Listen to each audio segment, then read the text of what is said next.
Ko'pchilik kitobxonlarning sevimli asarlari odatda detektiv asarlaridir. Hech shubha yo'qki, bu mavzu tilga olinar ekan ko'z oldimizda dunyoning eng mashhur detektivi Sherlock Holmes gavdalanadi. Dunyo adabiyotida detektiv janr taniqli Buyuk Britaniya yozuvchisi Artur Conan Doyle yaratgan favqulodda zakovat egasi Sherlock Holmes butun dunyoni lol qoldiradi. O'zining mustahkam o'rnini kitobxonlar qalbida egallagan Sherlock Holmes ilk bora 1887-yilda Scarlettdagi tadqiqot asarida dunyoga kelgan. Ushbu asar Sherlock Holmesning obrazi orqali ulkan mashhurlikka erishadi.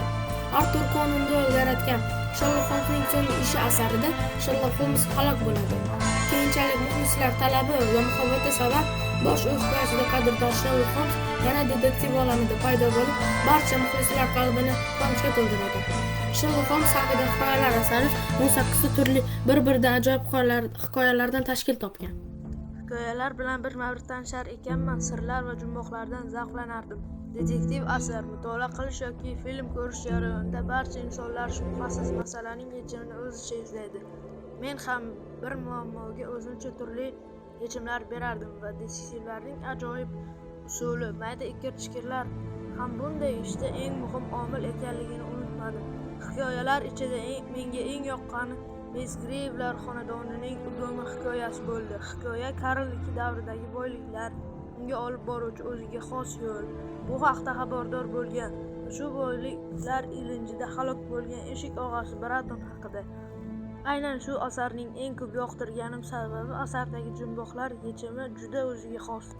Sherlock Holmesning so'nggi ishi hikoyasini o'qiganimda albatta xafa bo'ldim. Biroq shunday insonning bu tarzda o'lim topishi uning asardagi ahamiyatiga munosib emasdek tuyuldi.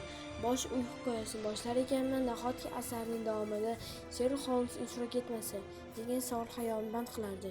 Keyinchalik men Sherlockning qaytishi mumkin degan taxmindan bardavom turdim va adashmagan ekanman. Bu inson nafaqat cheksiz aql idrok sohibi, balki chin insoniy fazilatlar ham unga begona emas. U zakovati orqali bizni lol qoldirsa, xarakteri o'zini tutuvchi ijobiy xislatlari orqali qalbimizga kirib boraveradi. U aqlli inson, iqtidorli mutaxassis, ajoyib hamkasb, mehribon ijrochi va beqiyos do'st. Janob Watson Sherlockning obrazini yanada boyitishga hissa qo'shgan ajoyib topilma obrazdir. Bizning xulosamiz shuki, insonlarning biror ish qilishdan albatta maqsadi bo'lmog'i darkor. Shunday ekan, detektiv asarlar mutolaasi bizga nima beradi? Detektiv asarlar inson miyasiga ajoyib hordiq beradi. Bu shunday hordiqki, avvaliga miyangiz turli ma'lumotlardan joylanadi. Jumboqlar paydo bo'ladi, tugunlar tugiladi va sizni yechim tomon undaydi. Yechimni topishingiz bilanoq kayfiyatingizga ko'tarinkilik paydo bo'lib, xayolimizdagi tugunlar yechilib, ruhimiz xushnud topadi. Bu xuddi qorong'u labirintga kirib qolib, axiyri yo'lini topib chiqishdagi lazzatga o'xshaydi. Shu asarlar shunisi bilan ham bolalarni o'ziga jalb qiladi. Shunday ekan, mashhur va sirli detektiv olami bilan tanishishda davom eting.